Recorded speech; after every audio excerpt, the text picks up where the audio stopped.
Coming up with the Bears win at the end. All right, that's going to do it for a good day. Stay tuned for Chicago Now.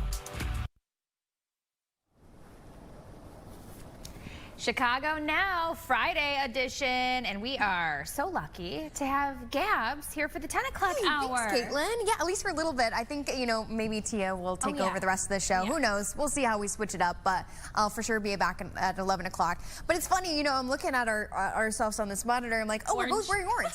It's Orange Friday, people, and that's going to be part of our conversation in the 10 o'clock hour, is talking to Chris. He's our in-house expert, as we have many on our sports team, and they're going to talk about this weekend and what's to come. Are you going to be watching the Bears game this weekend? Oh, yeah, of course. Okay, what's the plan?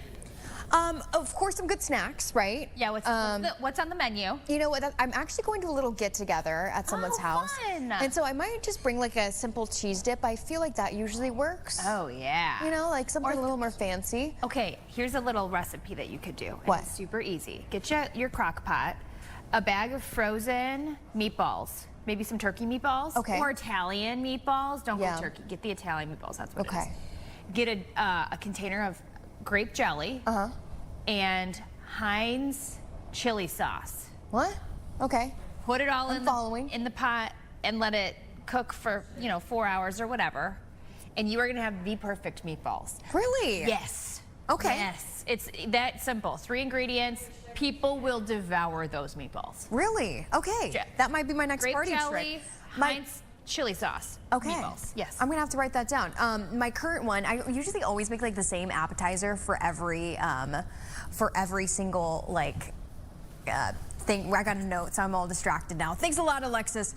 I usually make the same appetizer for every party I go through to the holidays. The last couple of years have been like some kind of brie dish, but it's so hard to keep like brie cheese warm and tasting good like throughout like the hour party. Yeah. So this year I did the traditional, you know those ham and cheese sliders? Oh, it has like the Hawaiian bread. Hawaiian rolls, and then throw you it in put the oven. Done. Like like 2 pickles sticks on it? of butter. Oh, no, I yeah. should put pickles on it. Where do you put the butter? On the top and bottom? Oh, yeah, you like melt it and put it all over the top. I've never done that step, but I want to. My mouth's watering. Anyway, what else are we talking about today? Because I'm hungry, Caitlin. I know, right? We could just talk about the Bears all day. I feel like we've been talking about them all. We're so excited. Of course, We're so excited. We're nervous. We're excited. We are going to be talking about music. So maybe you're cool. Like Selena Fragassi. We've had her on many times. She's Love her. The coolest chick. She knows what's going on, the concerts that are coming to Chicago in January. We'll ask her what her favorites are, stuff that you can jot down in maybe your calendar, something to look forward to. You know, we're at that time of year, we need something, a token to look forward to down the road. So this might be it. We could get you a couple concerts that you're interested in listening to. And off the top, we're actually talking about trenders, which I love talking about trending things around Chicago, and this first one in particular, I want to see what it looks like. I can't wait. So this is, we're talking about HGTV. There's a show called The Ugliest House in America, and there's a couple that lives in Rogers Park who lives in a famous house called the Candyland House. And it appears as though this couple was reached out to by HGTV. HGTV asked them, can you be on a show that we have? They didn't know what show it was, and later found out it was season 7 of The Ugliest House in America. I wonder why they hid it, because like, why wouldn't you just want to let them know right away? It's funny, right? I mean, if someone reached out to you and you owned a house and they said that you're going to be on The Ugliest House, I'm going to say already, Caitlin, because I think the gist of this, I'm a big HGTV fan. Let me preface it by saying that. Although I don't get to make all my rounds on all the shows, because, you know, I'm working most of the day, I go to bed early. I think the competition, and correct me if I'm wrong, Caitlin, is that they like pick, you know, these couple of houses, and then that episode is like its own competition where they pick one house, and then that house is in the running for like the grand competition. Whoever wins that grand competition gets their house redone. I don't know. I've never watched it before. I think that's the gist of it. But would you want to redo it? Because I think this is darling. I don't think it's that ugly. And one of the owners also says, Joe Bergantino and Ricky Gonzalez. So Ricky Gonzalez says he never actually considered the exterior of the house that ugly. You know what, Ricky? I kind of have to agree. I think it's very charming. I think more houses need character, and this is a house that has character. So it must be the color that they don't like? Yeah, although what's up with the front door? Are those stickers on there, or is it just the reflection that's weird? maybe it's a door from the 70s. It kind of looks like that, right? Like a little bit of, like maybe some metal pieces. Oh, I see in between. I don't know. But I do like the shape of it. I think it's super fun. I love the left side where it has that little tower. And the warm colors. Yeah. I would honestly kill. And look at the stained glass that's over on the window, that right window there on the right side. Oh, It yeah, looks like there's some detail in on that the porch. glass. Okay, beautiful. so I guess I was reading too that the inside may need some work, but they never considered the exterior, like you said, to be ugly. So the inside, I guess, is ugly. Maybe it needs some work. Well, we know that Rogers Park has a lot of really beautiful historic houses, so it's hard to maintain those big houses too. I can't imagine how many bedrooms there are. But we have a little tease, people. We have a tease. Monday on Chicago Now at 11 a.m. We're going to be talking to that couple. Yes. And they're going to give us the details. You know what you should do if you're Zooming? Say, hey, can you take us around a little bit of a tour in the house? I've done that before. I'm like, let me see your apartment. We were talking to somebody who lived in New York, and they were talking about how they lived in this tiny little apartment. I'm like, let me see. I want to see. Turn it around. Maybe with this house, you can be like, yeah, it's not a mess, and they can just show us. Give me a 360. I would always feel bad, you know, like what if they have like a bunch of stuff out? They could say no. That is actually one of my dreams. What? I told my husband the other day, that is one of my dreams to have HGTV redo one of my houses. And I looked at the potential listing of what they have open. They're looking for not contestants, but you know, like people to enter in, and a lot of them are like outside of like our area because they're asking for people like who live in Southern California. I think one was, and another one was like in Canada. Another one for this show? Ohio. No, just HGTV shows in general. Oh, like different like ones that they're asking for people to apply to. My favorite show, Love It or List It. And they only do that show, I think, in Canada, and now they're doing it in North Carolina. So I love that show. Do you think it's fake? No. Okay. Yeah, see, here's the thing. The theatrics of it all. Can I let you in a secret? Can you not tell? Yeah, absolutely. Yes. Okay, don't tell the producers. But here's the thing. I think I would like act like, oh, I don't like this house. Like these are all my wants, you know, like the current house you're living in, and that's why I want to move. Just knowing that the designer is gonna like make it work and be your dream house anyway, and then you'll be just, like act like you're angry with it. Like, my mind. Yeah, I'm never staying in this house. And then they do everything, and I know I'm gonna stay in the house, and I'm gonna love everything that's done. A couple of things about HGTV. One, with that Love It or List It show in particular, because I have watched that a couple of times, it is wild to me, and I've seen this on social media too, where they say, okay, we have a teacher and a fireman that are looking for a home. And they start showing these guys $10 million homes or something obnoxious, just outlandish. It's like, how can a normal family afford these houses that you're visiting? I guess that is kind of true. Sometimes he goes out of budget. Sometimes the budget, yes, but the budget. And then the other thing is, if I ever was on HGTV, which I know it's not on there anymore, but Magnolia, yeah, they have their own channel now. Yeah, the Gaines family. When they were remodeling homes for their show, what was their show called? I'm drawing a blank. I don't remember. Fixer Upper. Fixer Upper. Fixer Upper. Yeah. So. Oh, maybe it's not. Anyway. Yeah, isn't it Fixer Upper? I thought it was Fixer Upper. Yeah. They would fix up these homes and make them spectacular. Yeah. But I was reading about some of the homes that they've done in the past seasons.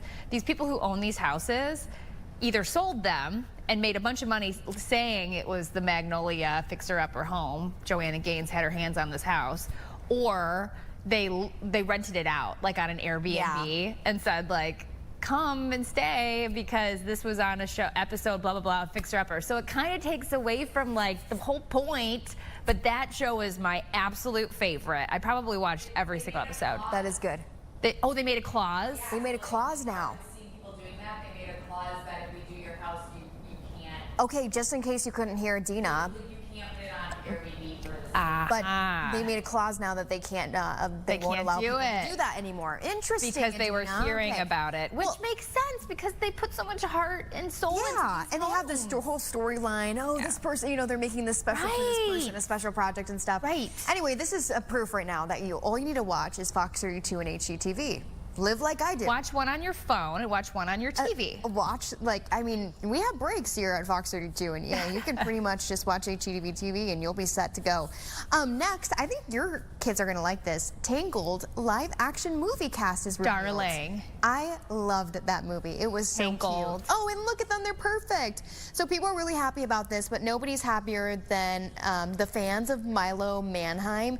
So his breakout role was in Disney's Zombies franchise, and he has a big following, obviously, and now he's casted to play Flynn Rider. And people say, yes, he looks a lot like Flynn. And people have been asking Disney to do this for years. And then Tegan Croft is that cutie who's playing Rapunzel. She's an actor from Australia and has starred in Titans, a DC comic show. I haven't heard of Titans before, but she's cute as a button, so I hope they do well. It's funny because, she's from Australia, so obviously she's going to have a little bit of an accent, right? Or do you think she's just so good at this young of age to She be able probably to cover got rid of up the that accent? I would assume. Yeah, for sure. I don't know how people can do it. I'm horrible at accents. Like, what if we had to mimic an accent? There would be no way I could do it. I bet you could. Oh, I bet you could. No. If you could pick one accent to try, what would it be? See, because I feel like you should have a natural knack at it. Like, it should just at least the first couple tries of you kidding around should be slightly okay, and I can't do it at all. So no, I don't think so, Caitlin. Okay, well, I'm excited about this. I'm with you. I think my kids are gonna love this. I guess the animated version came out in 2010, which That was a while ago. That was what, 26 years ago? Wow. No, 16 years ago. 16. That's crazy. I feel like that just came out, Tangled. Seriously, are your kids into Tangled? Because that's after their time or before their time. They've watched it. Yeah. They've watched it. They've got the little Tonys thing of the Are you Tangled okay with lady. these, live action movies being created after the originals are just so good? Sure. Because some people are really bothered by live action movies being made about old Disney. Like Jake movies. Hamilton, maybe? I think Jake likes some of the ones that have been done well. Like Because The some of them Lion just seem King, so was thrown it? together. He did not like that one, remember? Yeah. I remember being an intern here and him telling me how much he did not like that one. I think that's what's popping in my mind too. It was he was very passionate about it. Yeah. I remember he got in front of the camera and he's like, Yeah. I don't mind it. No, I think the more the merrier. okay, cool. Cute. Very cute. All right, so moving on to Cat Squad. So this is kind of a sad story. Oh. Cat Squad unites to find Scribbles the cat Scribbles. after an uptown apartment fire. Oh, Scribbles is such a no. cute name. So Northside neighbors are searching for a cat missing after a December 16th fire at an uptown apartment building at 4909 North Glenwood Avenue. So the resident is Jessica Cutts, and she said her cat, Scribbles, Such a good name. oh, there's Mr. Scribbles, ran out of the apartment during the fire and has not been found. So Cutts was treated, this woman was treated for smoke inhalation. No residents were seriously injured, but another one of her cats, Marty, died in the fire. No. No. Volunteers led by Pam Zuspin have organized a Cat Squad neighborhood search for missing cats. And the group has set up feeding stations with cameras using thermal imaging. Wow. And they distributed flyers. So a cat matching Scribbles' description was spotted in the 5400 block of Paulina Street. Paulina. Excuse me. And anyone with information about Scribbles can call. You ready? 309-712-0442. Guys, Not I'm so Scribbles. sad. Poor Scribbles. He just looks like he needs a kiss. Can we bring his picture up again, please, Claudio?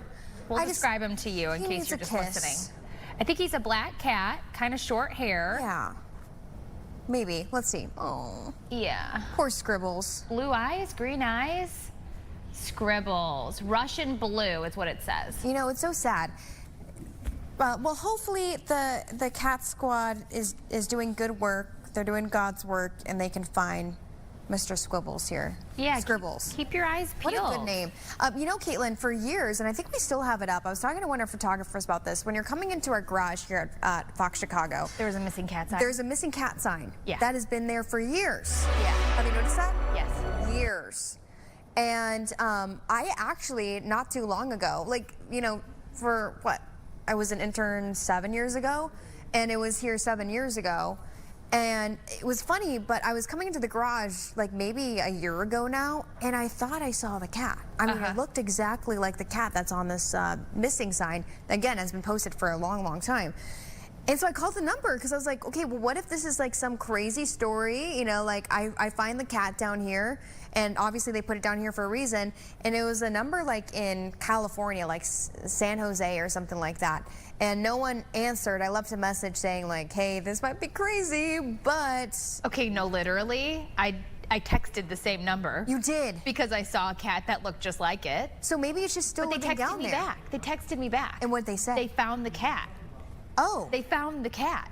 I should have probably told you that to begin with. Well, maybe it had babies and there was another I don't like know. baby one that looks exactly like it. It was a because black I swore cat. it looked exactly like No, this. I know. And I was like, hey, your cat's But then here, I was think. like, And they were like, oh, we found the cat. I was like, oh, but the sign is still up there, to your point. maybe it's a phantom cat or something, like, I don't know. But also, I was talking to this photographer and they're like, well, maybe actually it's a scam. Like, I could see someone being as cruel, like people do crazier things, where they put up a missing sign for a cat or a dog and it ends up being a scam and they're like asking for your information and stuff like that. I don't know. Oh my. Tracking your phone, that's really out there, guys. That's like going a little too far. Yeah. But they made a good point. Yeah, I mean, losing your Not safe pet anywhere. is just heartbreaking. But cats do pretty good outside. Yeah. We were Have you ever talking- lost a dog or a cat? My dog got loose. Do you remember this a couple weeks back? I got a call No. from a veterinarian in Northwest Indiana that we do not go to. And the vet was like, I've got Charlie. And I was like, excuse me? What do you mean you got Charlie, my golden retriever? I'm like, at work. Like, this was in between shows. Yeah. So then I frantically was calling my husband, but he was with the baby, putting him to sleep, like for a nap. And turns out our dog got loose somehow. I think the gate was left open. Poor Charlie. Charlie running down the street. So someone gathered him up and took him to the vet, but he was microchipped. So they were able to Track that me he was- down. He was yours. Thank goodness, because goodness. So that's just another sign. Maybe if you do have a cat or a dog, get them microchipped, because if they do get loose, then How at much is a least- microchip? Do you remember? It was cheap because I think probably maybe $30. Oh, okay. I think I could was be thinking it wrong. was like in the hundreds. I could be wrong. It's been years. Some people get the air tags now for their little puppies. My cousin-in-law, I guess you call her, has the cutest little Havapoo. Her name is Macy, and I What just is it? love her. She's a Havapoo, and she's so cute. What is it? Caitlin. A Havapoo? She's like I have this big. like a poodle. She's like what? this big. Havanese Oh, poodle. Yeah, I think it. Havanese poodle. I think that's it. Okay. But she's so mini. She's like full. Little bitty. She's a year old and she's like maybe 5 pounds. Oh my gosh. She's so cute and So she's like cute. so well behaved too. She's a great dog. I don't know. Maybe Havapoos are all great. But I'm in love with her. I had a Labrador when I was like really young. Our first dog, Rusty, and I had my preschool next to like the house that I grew up in San Diego. And she was an escape artist. She'd always be getting out. She jumped out of the window. She's like a Marley and Me dog. Yeah. She jumped out of a window of a moving car on my mom and my brother. Like she was trying to put her head out and they were at a stoplight and all of a sudden Rusty was trying to get out of the car. Like literally jumped out of the car. They had to chase her the whole thing. But she would open up the... Okay. They're giving us a cue in the back. Sorry, guys. Again, I'm losing my train of thought. Thanks a lot. So your dog would jump out of the window a lot. She would do, well, that was a one-time thing. But I would be Oh. walking on my preschool, like, little walk with them to the park, and Rusty would open up the gate, somehow, this big metal gate.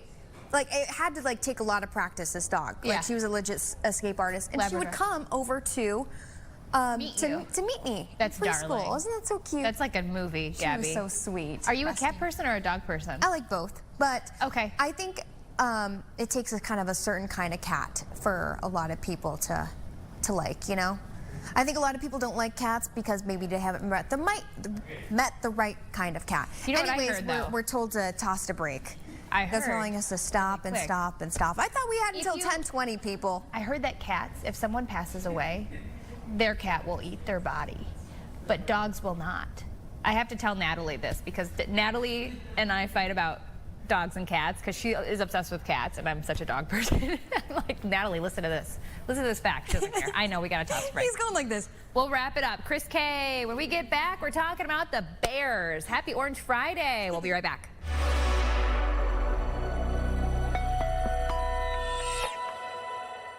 Boom! I got hit by a car.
Welcome back, 10:21, and we are all excited. One more sleep, I heard you say earlier, and I love that. One more sleep until the big game. We're talking about the Bears-Packers game tomorrow evening, right here on Fox Chicago, 7 o'clock. We've got coverage all day long about the game, before and after the game. So we want to dive deep into what we expect for this game, which we have our own expert here. This is Chris. You've probably seen him before. We call him Chris K, Chris Kwiecinski. He's the Fox 32 digital sports producer. Thanks for coming on up, and very disappointed, and you're not matching us. I know. I didn't get the orange. Also, you're kind of wearing the competitors' colors. So wait. No, this is That's like true. dark green. They're just green. You've got blue pants on, Chris. so we'll take that. You know what I've laughed at before, Chris? Like I hate to call us out. You being downstairs in this building and zooming into this show. See, Those were crazy times. They're very crazy times, but I just do what I'm told. Okay, all right. And we Amen. told you we need you in the brown seat. All right, is it fair to say that people are very anxious for Saturday? Oh, very fair. Extremely fair. I mean, you can feel it around the entire city. And in games like this specifically, it's interesting just to walk outside and just to like put your thumb on the pulse. Yes. It's like what are we Everyone's feeling? holding our breath. Just very anxious, like butterflies everywhere. How confident are you heading into tomorrow? Ooh, I cannot make a prediction. Come on. No, like I can't. No, Like, really? I really don't know how this Yeah. is going to go, because like we've seen this the last couple times when these two teams played, where the Packers kind of dominated most of the games, but the Bears found a way to rally. That cardiac bear thing going. It really, I mean, cardiologists in the city are really thriving at this time of year. So I mean, I wonder if we can ever get a number, like if people have actually truly had a heart attack. Oh, I'm due to the sure. Bears. I mean, but they got to start out strong. Like that's the end of it. Obviously, the Packers are going to come off strong first, but we can't wait until the fourth quarter to give them a run for their money. not this time. Yeah. No, I think specifically, very specifically, this specific game, the Bears need to come out strong. They need to put some points on the board, especially in the first quarter. And going a couple weeks ago when they played at Soldier Field, they looked like they were going to do that. The first drive of the game, they were really successful. They were efficient. They looked really good doing it. But they had that fourth down play that went over the head of Kyle Monungai, and everyone was like, well, what happened after that? They all just kind of caved in, collapsed like a little card house. But it was tough to watch. But I think this week specifically, you need to see them do that and sustain that for the entire first half. Have you seen that following them this season, the momentum? So we're in that forward momentum still heading into tomorrow? Yeah. It's tough because the Bears are very game to game. And I know momentum's a very big thing, but they're very a team that likes to seize momentum at some point and they never let it go. You just don't know when they're going to seize it. I mean, you go back to the 49ers game specifically, where they got that momentum, and I think is like in the first quarter, they put up 38 points. That's really impressive. That's really impressive for a team that offensively we've seen just kind of be up and down. We just really didn't know what we're going to get every single week. But when they got the momentum early, they took it and ran with it. And that's the idea for tomorrow. You can have a very similar performance. I don't see the Packers keeping up with you. No, really. How's their defense doing? Are they doing a little bit better, getting things together? Because at first, that was, I mean, you could say this for any team. It's either the defense or the offense that's not doing well, or both. But it seemed like for us, the defense kind of needed to step up. Yeah, I think it was a tale of a few things. And obviously, it really helps when you get Jalen Johnson, your best defensive player, back into the fold. It helps when you get guys like C.J. Gardner-Johnson, who came in mid-season and has played kind of like a little revelation for this team. And he was playing in the Super Bowl last year and was just kind of on the street, and they brought him in and they kind of hoped for the best, saying, hey, can you contribute something? And he has an interception and 3 sacks in like 6 or 7 games, and that's really impressive for a guy that just comes off the street. But is he out this week? He is out this week, but the Bears are most likely getting Kyler Gordon back, who is a guy that the defensive coordinator Dennis Allen, before the season, like right after he was hired, was like, this is a guy that I want to use. Like, I can't wait to just scheme with this guy and see what I can come up with, like very mad scientist-like. He just hasn't had a chance to use him. He's only played 3 games. Okay, so let's talk about the Packers. What are their strengths, weaknesses? What should we be looking out for tomorrow? Offensively, their strengths is they're really efficient. Yeah. They're really good on first and second down. And this is something that I've been talking to with the Bears players and coaches all week, just asking, how do you mitigate the first and second down with those two, with guys like Matt LaFleur, is a very good play caller, with Josh Jacobs, a very good running back, but also Jordan Love, who's a very efficient quarterback too. And Jordan Love's been really good against the Bears. And it stinks because the Bears have had 20 years of Brett Favre and Aaron Rodgers, and we're like, not again. But I think at this specific moment, he's also a guy that's last couple games against the Bears hasn't finished. Last year in January, he didn't finish that game, and in December 20th, he didn't finish that game against the Bears either. So you have to ask that question: is like, hey, is he durable enough to finish this game, especially if the Bears come at him very harsh and very violent in the way that they want to? But they're very talented offensively. They're very efficient. Defensively, they're missing a lot of players. They're really banged up on defense, and that's an opportunity for the Bears to attack them. But it's all about finding, again, you have to find that momentum early and just kind of keep honest, keep the pressure on. You know, last week the Packers ended up, you know, keeping out their starters, right? And we ended up playing ours. Do you think that'll really make a difference? Do you think that it's, you know, a good call? Have you seen in past history to keep your starters out and fully healthy? But it's also like, you're not kind of like working out some of those things that could potentially come up in the next game, right? Yeah, it's a really interesting give and take. It's one of those weird catch-22s people like to talk about. And for the Bears specifically, that's something to play for. You know, they were trying to lock up that second seed and have a home game and like guarantee basically a home game. Whereas the Packers were kind of locked into that last spot. You know, they kind of backed into the playoffs and they were just kind of there like, well, we have nothing to gain. And we'd rather just have Josh Jacobs, who's been nursing a knee injury, would just have him sit, just heal up for a week. We don't have to worry about this. Guys like Jordan Love, like sit back, heal from the concussion that you suffered against the Bears, and a couple other guys too, where they're like, just get healthy for the playoffs because we know that we can win. We don't know how far we can go, but we know that we can win at least maybe one, maybe two games if we get these guys healthy. With the Bears, it's one of those things where you go back and ask, well, hindsight's 2020. Maybe should they have rested some of their players? Maybe, but it ended up working out for them pretty well. So even if the Bears season ends tomorrow, which it's not, it's been a good season so far. Let's take a look back over the past season. What stands out to you as something that we're going to want to hold on to moving forward? What do you think's made the biggest difference this year? The biggest difference has been Ben Johnson. Yes. And I know there was a Ben Johnson look-like contest this week. Yeah. Oh yeah, talked about it all morning. Yeah, it was one of those things where like this guy is quite literally taking the city by storm. And you think back to some of the really great runs that we've seen in Chicago, like the Blackhawks with Coach Q and his mustache and Kane and Taves, and you go back to the Cubs with Anthony Rizzo and Chris Bryant, like these guys that just take the city by storm and people just kind of grab onto it, just hold on to it. And that's been Ben Johnson. In just 1 year, this guy has done so much to not just inspire the city, but to just, I mean, there's a good, better, best merchandise line out there now. People getting tattoos. You know, do you think he was the secret sauce for the Lions, Ben Johnson? Like, I mean, there was so much hope for the Lions this year, and, you know, Ben Johnson's out of the picture, and all of a sudden they're not doing as well. I think there might. And we're doing really well. Right. I think there might be something to that. I think so. Yeah, because you take away one of your best assets, and this is a guy that's a master motivator.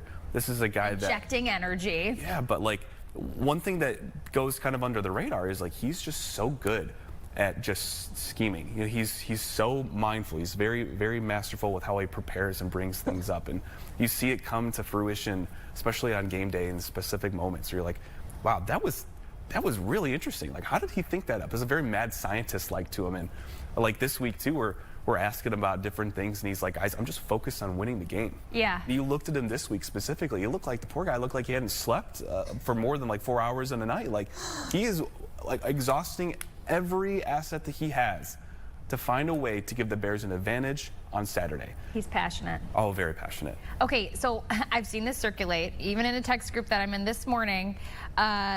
Is it called the doink? I'm trying to remember. It's a kicker. The double doink. How we doing with the kicker? Are we nervous? Do we even need to bring it up? You can't bring up you can't bring up the D word, the double doink. You can't bring that up. No, you brought it up, Chris. I brought it No, up we're doing double. No one say it anymore. Okay, we know what we're talking about.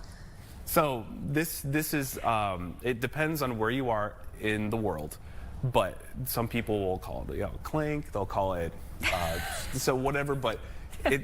I don't know if it's a Midwestern It's a heartbreak is what it is. It's very much a heartbreaker. And if you watch the college football playoff last night, there were 2 of them. Yeah. The Ole Miss kicker had 2 doinks. So At least he didn't kick the ground.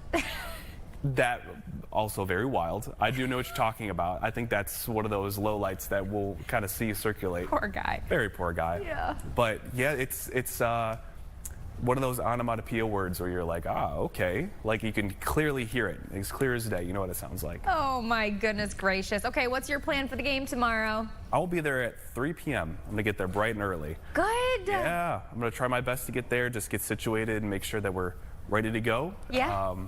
It's gonna be a great day.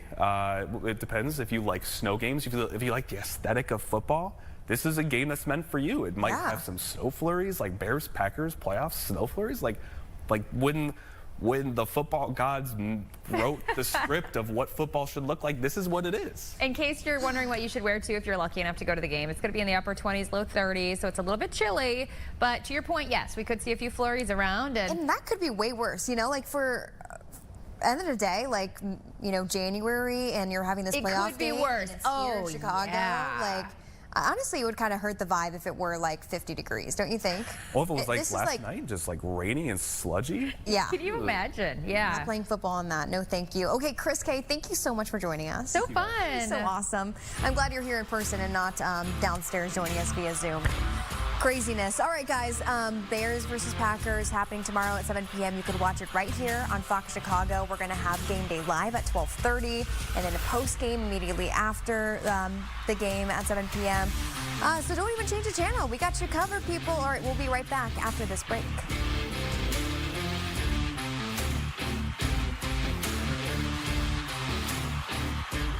Here come the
.34, and if you are cool and hip and you like to go to concerts, Gabby, Here's the thing, though, Caitlin. Oh, okay. I love concerts when I actually go to them, but sometimes there's like some kind of mental block where the concert like opportunity comes up, but it's like 3 to 4 to 6 months ahead of time, and I'm like, oh, it's not worth the money. Oh, you know, like I don't need to go. And then I like, you curse myself later, and I'm like, I should have gone to that concert. I get it. All right, well, this is your sign, folks. I think it's so. a new year, new you, and this is the time to buy those concert tickets. So if you're wondering what's up and coming, something to get excited about this month, we are joined by Selena Fragassi, and she is our go-to for the concerts around Chicagoland. Good morning to you, Selena. Thanks for joining us. Good morning. How are you guys today? We're very good. Happy Friday. Finally. Yeah. Yes. Okay, so talking about concerts, first and foremost, January 8th through the 31st, Tomorrow Never Knows Festival at various venues. Let's dig into that one. Yeah, who would think about it, right? A winter music festival. It's indoors, so don't worry, it's not outdoors. So if the weather doesn't cooperate, you're good. But yeah, Tomorrow Never Knows. It's been around for 20 years. This year marks the 20th anniversary. And it was really started by the bookers at Shuba's and Lincoln Hall as a way to discover music in a really kind of quiet time for concerts in Chicago in winter. So there's national acts, there's emerging acts, there's comedy. So it's for 4 weekends this month. There's going to be comedy with Rami Youssef, who you might know from the Hulu show Rami and Poor Things. There's some great acts coming through from Chicago and national. We have Chicago rapper Femdot, who's really cool. He just had a class at DePaul University actually talking about Chicago hip hop. There's the band Smut from Chicago, who's really got like a Smashing Pumpkins, Veruca Salt kind of sound. Astra, an electronic act. So there's something for everyone. It's really, really fun. Oh, I like it. Yeah, I kind of like how there's a mix with comedians and like other talent. Do you really hear of that at other kind of music festivals? No, it's really kind of a rare breed, and I feel like it's maybe like a smaller South by Southwest. It's not trying to be that, but it's kind of bringing in multiple art forms and giving a little bit of something for everyone. And like, who doesn't need comedy in the middle of January, you know? How are we looking for tickets? Are there many available? Can people check out, maybe, is there a social media account that they should go to see when different people are going to be up and performing? Yeah, the full lineup and schedule is over at tnkfest.com. Tickets are still available. They're individual, so you have to go to the different venues for the shows you want to see and book through them. Okay, how about Bill Murray and his Blood Brothers? Kind of fun. Yes, I'm so excited. So I'm actually, as you can tell, out of town right now, but I'm coming back tonight to see that show tomorrow. It's one of my top picks this month. You know, we know Bill Murray is an actor, but he does have some singing chops. We heard him as Nick the Lounge Singer on SNL for many years. He's sung in his movies like St. Vincent and Lost in Translation. So this project is kind of unique. The Blood Brothers are an actual blues band of Mike Zito and Albert Castiglia. Oh. And then Bill Murray pops in for vocals and percussion. So they do blues originals. Wow. They do covers of like The Kinks and Mustang Sally. It should be a really fun way to see Bill Murray in a different light. To be honest with you guys, at first when I read it, I'm like, there's no way this is the actual Bill Murray. Obviously, I don't know about these lovely singing talents of his, but it's just another reason to love him even more. Where are you, Selena? I'm in Mexico right now. I'm coming back tonight. Oh, okay. No way. Good for you. I hope you enjoyed. I hope it was a trip and not for work. Oh. No, it was a family holiday trip we just extended. So I'm on Zoom, but I'll be back in studio next month. I love it. Okay. We're looking forward to that. I'm going to come with you. I'm on my way. All right. So January 10th. So what's the date today? Today is the 9th. So this is tomorrow. Yeah. Mavis Staples and Nathaniel Ratcliffe at the Chicago Theater. So gospel and soul. Yes. Oh my gosh, Mavis Staples, like such a legend, Chicago's pride and joy, queen of gospel and soul, part of the Staples family. She, at 86 years young, released her latest album this past year, just a couple months ago, called Sad and Beautiful World, and it's incredible. So she will be headlining the Chicago Theater. Nathaniel Rateliff, who people might know as the frontman of the Night Sweats, will be with her. They have done duets before, Friendship, a big pop staple song, so I'm really hoping that they're going to have something special planned for this show. You know, I've heard that she's done, she has done collabs with like Buddy Guy before, and not only does Buddy Guy have his own residency, but he's also going to join her for that performance, right? Not this one in particular. Nathaniel Rateliff will be there, but Buddy Guy has his own thing going on this month that we should talk about too. Yeah, let's do it. That's starting on the 8th, or so it started 2 days ago. Or yesterday. Yeah. What day Yes, is it? this is another one like TNK Fest where it's all month long. So over at Buddy Guy's Legends Club over in the South Loop on Wabash, every January, he puts on a whole cluster of shows that he headlines, and he has other blues up-and-comers play with him. Buddy Guy's 89 years old. Again, legend who just... 89, who just loves what he does, and it's so incredible to see him live. Tickets are very, very limited because Legends is small, so please go see him. You just never know, how much longer he can keep doing this at his wonderful age. So, and seeing him slay the guitar, it's like nothing else. It's absolutely incredible. He was actually here, Selena, not too long ago and joined us. It was for one of the summer concert series that he was doing with his daughter, and he was sharp. You know, he was on it, and it was. Oh, yeah. You know, it was nice because he got a little like kind of emotional with us, talking about just how much life he's lived and how special it was to be on stage with his daughter, etc. So that should be a really good one. Oh, love that. Moving Yeah, on. and he's had a big year. He was in the movie Sinners. He had an Yes. awesome cameo. If you haven't seen it yet, please see it. It's nominated for a bunch of Golden Globes, and I don't know if the Oscars are out yet, but it's a really great film. He's in it. He just got the Living Legend Award from Variety. So, like the title of his latest album, Ain't Done with the Blues, he ain't done yet. No, he is not Wow. done. Okay, this next one happening on January 22nd. Kat LeBon?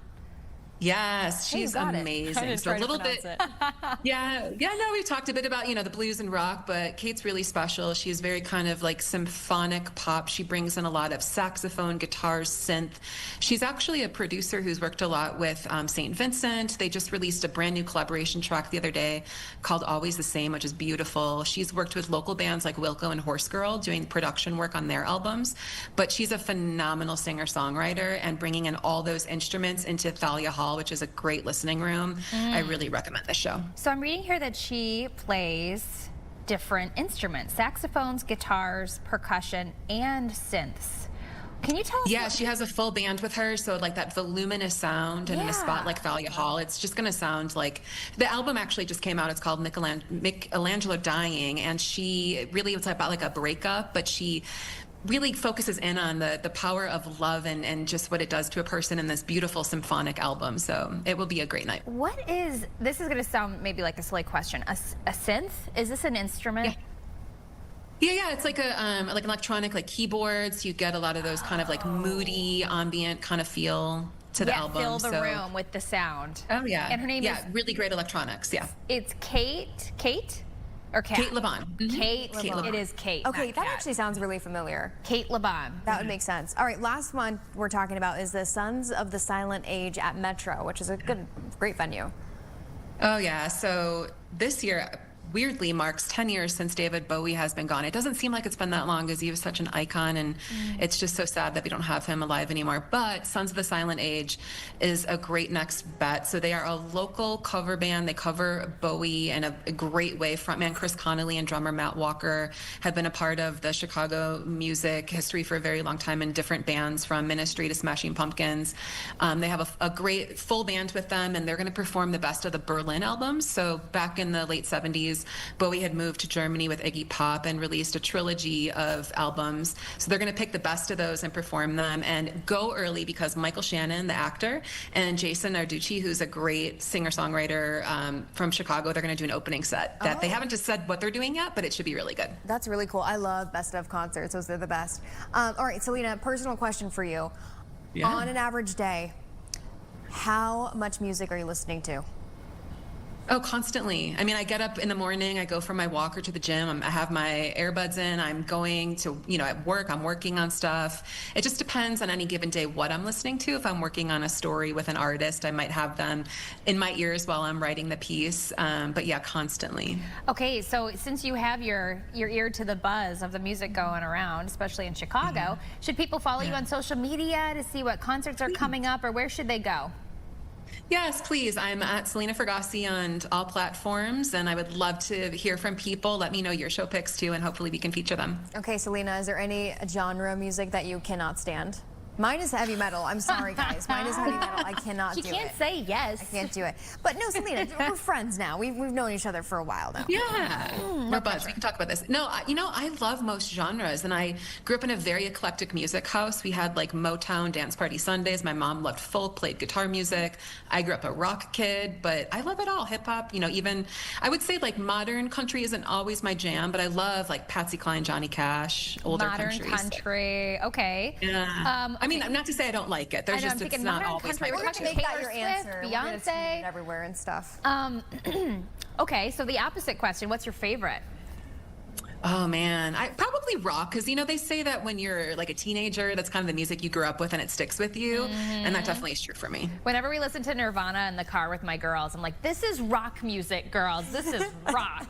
That's so fun. Caitlin's a Nirvana's cool a great mom. one. That's a very good parent you are to I introduce probably them to should Nirvana. not be letting my little kids listen to Nirvana. It's okay. I listened to like 50 Cent when I was like 5, so Yeah. we're There's okay. worse things. Yeah, no, there's Nirvana's Music is great. good music. Okay. Selena, thank you so much as always for keeping us in the know in the music industry here in Chicago. Happy to do so, and I'll see you in studio next month. Yes, Have a definitely. safe trip back. February. Yes, safe Thank you, travels. guys. We're jealous. Have a great weekend. You Bye. too. Thank you. too. Yeah, I need to get better. I told you, I need to make sure that I actually do book the concert that I want to go to because it always just comes back to bite me. I think actually I'm going to, who am I going to? Post Malone You at Wrigley are? Field in June or something like that. But it's like, okay, why am I like buying this ticket like 2 months ago, you know? And actually, Brendan kind of just got it because he knew I was going to be like, well, I don't Maybe they're know. cheaper early. And also, like, you don't know what's going to come up, like, And who end of knows if it'll be June, sold 8 out, months though. ahead of time. That's Oh, true, girl, exactly. I'm booking stuff for the summer right now. In my mind, summer is next week. You I gotta need to do it. learn. I need to learn your ways. I think. Yeah, because you have to get like if you want to go camping or something, That's you what have I'm to get talking an RV about. spot like Yes. 2 years ahead of time. It Yeah, feels like. it's so fun. I haven't been to a concert in years, but I have been to a couple good ones, like the Mumford and Sons. They put on a really good concert.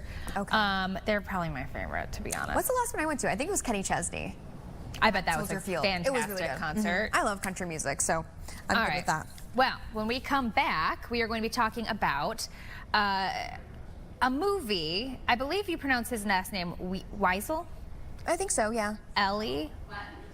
Wessel? We're gonna get the right pronunciation. Wiesel. That's what it is. Wiesel. Yes. We will be right back. It's a documentary. Yeah, correct. We have a lot of people talking in our peanut gallery. Yeah, today. sorry. All right, here it is again. Break, break, break. All right, we'll be right back in a couple of minutes, guys.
When you ask people today, many don't know Elie Wiesel. Time erases memories.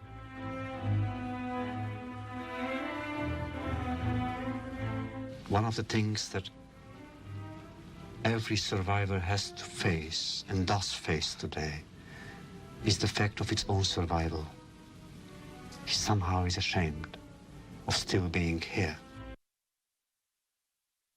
All right, and there's a new documentary, and that's just a peek of it. 80 years after his family's deportation and the slaughter of European Jewry, the documentary, Elie Wiesel, Soul on Fire explores the man behind the searing memoir Night that we all know so well, very popular. Well, we have the filmmaker here joining us, and it's going to be premiering nationwide on PBS on January 27th. To give us a preview is Oren Rudavsky. I hope I pronounced your last name right. You know, we have these little cards and stuff. We have no script. We're trying to do things off the cuff. So please correct me with any of my pronunciations. And it looks like we don't have your audio. Do you mind putting yourself off of mute? Maybe that's the problem. I'm not on there mute. You go. There we go. We gotcha. It might have been on our side, too. Oh, I was on mute. I'm so sorry. That's yes, okay. Oren Rudavsky, you pronounced it pretty well. You did okay. Okay, so the film is opening at the Siskel Film Center. Let's talk about this film, what it means to you, and what people can expect. Well, Elie Wiesel was a remarkable man. He grew up in Sighet, Romania, and up till the age of 15, he had a idyllic life. And then the Nazis, in a period of 4 months, deported much of Hungarian and Romanian. Whether we want it or not, we are still living in the era of the Holocaust. And it looks like we just had a mispunch there and brought up some of the audio from that video we started off with, but we'll let you continue on this life story. I'm rolling with the punches. That's totally fine. But Elie Wiesel had an idyllic life until his family and all the Jews in his town were transported to Auschwitz, where his beloved younger sister, and his mother were taken immediately away to be murdered. He survived there with his father for a year, and then was liberated by American troops at Buchenwald camp after a forced march, which his father unfortunately did not survive. So from that trauma, he 10 years later, after being rescued and being taken to Paris, an orphanage in France, with a group called the Buchenwald Boys, he refound his sisters and recovered in Paris, and eventually wrote his memoir, Night, which is what many people have read in middle school. And there we go with another little piece of the film. Oren, we appreciate you rolling with the punches here, but it's such an interesting story. I was going to ask, just as a parent, I'm curious to know, how old was he when he was sent to Paris? Well, he was 15 in the camps, and so at age 16, along with these orphans called the Buchenwald Boys, he was 16 years old. He was at Auschwitz for a year. And then he spent the next 10 years of his life remaking his life in Paris, becoming a journalist. He was interested in music. And there we go. And then he wrote his memoir and made his way to the United States, which is how this film became, an American story, really, and went on to write many books, and is known, for those who are older, like me, for his encounter with President Ronald Reagan in 1985, when Reagan was going to the Bitburg Cemetery where SS soldiers were buried. And here's a little piece more of the film, but he challenged Ronald Reagan not to go there, and told his story, and then became a Nobel Peace Prize winner. So his life was one of speaking truth to power, of writing remarkable books, and it's really a story of triumph over trauma. His life took a turn in that he met a wonderful woman in the United States and got married, and even though he did not want to have a child, she convinced him, as she says in the film. And the film, as you can see, features this remarkable animation by Joel Orloff. Charcoal, it's paint on glass is what it is, all hand done. And it tells his story until his passing in 2016 through archives, through his own voice, and through an interview with his wife Marion, and very many other interviews. It's really a beautiful film. I'm really proud of it, and it's going to be showing at the Siskel Film Center starting today. And my producer and editor, Michael Comet, will be there in person tomorrow, Saturday at 8 p.m. and Sunday at 4:30 p.m. So I hope people can come by the theater to see it. Definitely, and I encourage them to. I was going to ask you about the animation because it's so beautiful, and I'm glad you're able to give us a description. But do I remember reading that you have your own family ties to his story? Yeah, my mother was born in Poland, and she and her family left in 1939, right before the war. And we, much of her family did not leave, and unfortunately, many were killed, murdered by the Nazis. My family grew up in Boston, where Elie Wiesel taught at Boston University, and he cared very much about his teaching. And my mother took a class with him. We had his books around the house. My father was a rabbi in Brookline, and so I had his literature and that story in my life. And I saw him speak several times in New York City. He spoke for years at a place called the 92nd Street Y. Incredibly eloquent man, incredibly gifted speaker. And he, as I say, spoke truth to power, and he also spoke up for marginalized groups around the world.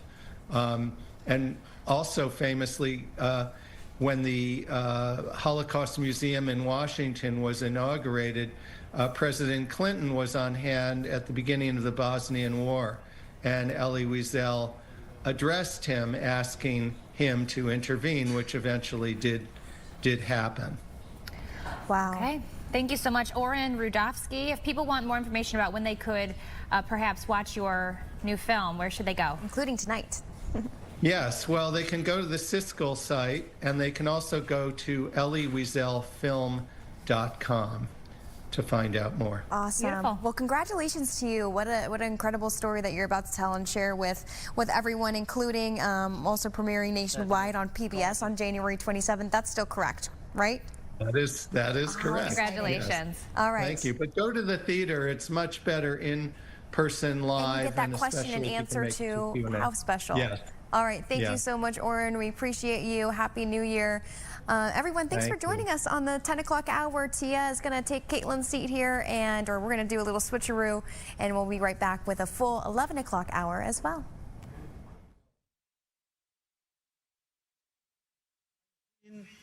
In the former Yugoslavia. Last.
welcome to the 11 o'clock hour, Chicago Now. I'm glad to see you here with me. I love that dress, by the way. Thank you so much. A good look. Thank you. You know what? It's Friday. I am happy that we've arrived. You look great in red. I want to just get... Come on, Tia, it's orange. Oh, it's orange? Friday. Girl, I must be colorblind. I definitely thought that was red. No, I mean, guys, am I tripping? Does it look red? It does. Here's the thing. Yeah, everybody says the tag even says Somebody orange, says all right? no. Exactly, thank you. The tag is orange, okay? It says orange on there. Orange? The description said orange, but then there's always this argument on whether I'm wearing red or orange. It's orange, people. It's Orange Friday. One more sleeve. Okay, that makes sense, but it kind of goes back to, remember that time where there was a blue dress and people were like, do you see blue? Do you? Which that was this is one of completely those. out of the realm. But no, that I could see it. Okay, okay, thank you. It's beautiful, either way. Thank you. So yeah, we have a lot coming up on the show. We are obviously going to talk about the Chicago Bears. I did happen to look at some ticket prices this morning because we talked about ticket prices yesterday. Is it getting a little bit better? It is getting better. I think people are getting desperate to sell those tickets. Maybe they've realized, I don't want to potentially sit in the snow and watch this game. So yeah, the tickets, they're not amazing, okay? So if you ain't got the money, you're still gonna spend a pretty it's tough, man. It is tough. I mean, to buy anything these days. So I was looking and I just could not, I'm cheap, okay? First of all, let's get that out the way. And I just could not stomach the prices. And I said, you know, I'll just watch from the comfort of my living room. So that's probably going to be my plan. You kind of have the best front row seat right in the comfort of your living room. I mean, they have pretty good camera angles going on. And you can back it up. You can watch it again. So yeah. All right, we're going to talk about what's coming up on the show. I think this is really interesting. We talked about Theater Week coming up in the city of Chicago yesterday, and this is one of those productions that, to me, you definitely should miss. You know, I don't know. I want to talk to them about, you know, what's age appropriate, because I do think that's true. You know, it is a very good time to educate our children on different things that have happened in history, just looking at how things are playing out in history right now. This is going to be in production, Trial in the Delta, the murder of Emmett Till, which if you know anything about Emmett Till, you should, because it really is a Chicago story in so many different ways anyways. You know, Emmett Till right here. And I think that production is happening over in Humboldt Park, and we'll learn more about it. Yeah, so we'll learn more about that. And the Bears are getting ready to send those cheese heads back home. Yeah, they're going to dominate. Melted cheese, baby, come tomorrow. Don't forget that game is They've already right been here. shredded. They've already been shredded. Now they need to be melted. Yeah, we're not freezing no cheese around here. All right. Don't forget, you can watch that game right here on Fox 32, Chicago as well. We're going to have live coverage the whole time. You can literally, my boss said it very well earlier on the call. He said, take the remotes, or I'm sorry, the batteries out of the remote and just leave it on Fox 32, because you're going to have the Rams. The Rams are going to play, then the Bears, so you'll be able to watch all of our coverage. Post-game stuff, that's going to be going on. And pregame. We do a good job of that as well. I agree. We're going to be also talking to CHGO. Mark Carmen. Sports, Mark Carmen. I always have a hard time saying that, even though it's the shortened version of Chicago. But first, let's talk about some stories that are trending. The first one, I was like, what? But I kind of understand it. Yeah, Nikki Glaser. Yeah, has banned the jokes about Ozempic and plastic surgery at the Golden Globes. For a second year in the row, she's coming back. She made an Ozempic joke already last year, saying it was Ozempic's biggest night, which is true. I mean, that's not a lie. No, that joke hit. And I think she's just not wanting to kind of repeat, because now, like, Ozempic is kind of the butt of every joke. Yeah. It feels like. You know, it's a little overused at this point. Although it's true. It is true. And you know what? I do want to say this, because I'm not here to bash Ozempic or Wegovy or any of those GLP-1 drugs. A lot of people have had a life-changing experience by using those. They can conceive, shredding pounds, live a healthier life. Yeah, being able to live and enjoy life. And so I do support that. I also support, if you do decide to get off of it, obviously you got to keep it up, right? You got to still eat healthy. You can't, you know, revert back to your old habits, whatever that may be. But yeah, this is really interesting. She says the topic has been done, and that was some jokes, like you said. There's just not a unique way to do them anymore. She also jokes about plastic surgery, saying that that's going to be off the table as well, which, I mean, let's be honest, in Hollywood, that's the entire room. Again, in some way. I will say, I like it. She's keeping it real. She's setting people's expectations. Hey, you're not gonna get these like old jokes that you've heard over and over again at these award shows. Which you shouldn't. Yeah, exactly. I think she did a really good job last year. She did, and she looked really good too. You got to give her give it up to her. I don't know if she got any plastic surgery, but if she did or she didn't, she does look good. She looks really, really good. So I don't know. I think the Golden Globes. I think a lot of these award shows shows have to think about a way to draw in the audience, because, you know, we have seen a lot of award shows see a decline in viewership. So I do think they got to come up with some creative ways to keep the audience engaged beyond the jokes. It's got to be something they could be doing to keep us locked in, because I'm going to be honest, some of them are just a drag. Yeah. No matter how many jokes you Maybe tell. it's a little like prize. Like maybe people could enter for a prize or something like that. Like follow along. And yeah, I don't know, like some kind of like giveaway. That'd be crazy, but at the same time, that's the only way you're gonna have me watching if I could win something. Or like even if you were to do something where it's live, like meaning like a People's Choice kind of thing. Or like you say, hey, let's vote now. Yes, you just watch such and such win, you know, whatever it is, the award for this. Let's have a live voting right now on such and such, who was the best dressed, and give three males, three females, and then let people, you know, keep voting throughout the show, and then they can tune in and kind of watch, you know, how it plays out. Something a big else. reason people watch is because of the fashion. But I like how Glazer said that she and her team watch the red carpet cameras to see the stars arrive and write or cut jokes on the fly. That's impressive. I saw that That's impressive, and that's actually kind of like the adjustment I think someone needed to make in order to make this show what it is now. So even when they see Comedy Gold, they still can show some restraint, because she said that Jeremy Strong was dressed like a turtle who deals cocaine last year. He was. Did you see his outfit? I don't remember it. I wish we could pull it up, and if we get time to pull it up. That was a quote from her. But she says that we didn't want to make fun of him, so we pulled back because we were like, okay, Jeremy Strong takes himself very seriously, as he should, and this isn't the night to mock him. And that's another thing. She's not, I don't think, really picking out everyone in the crowd and just like going after someone.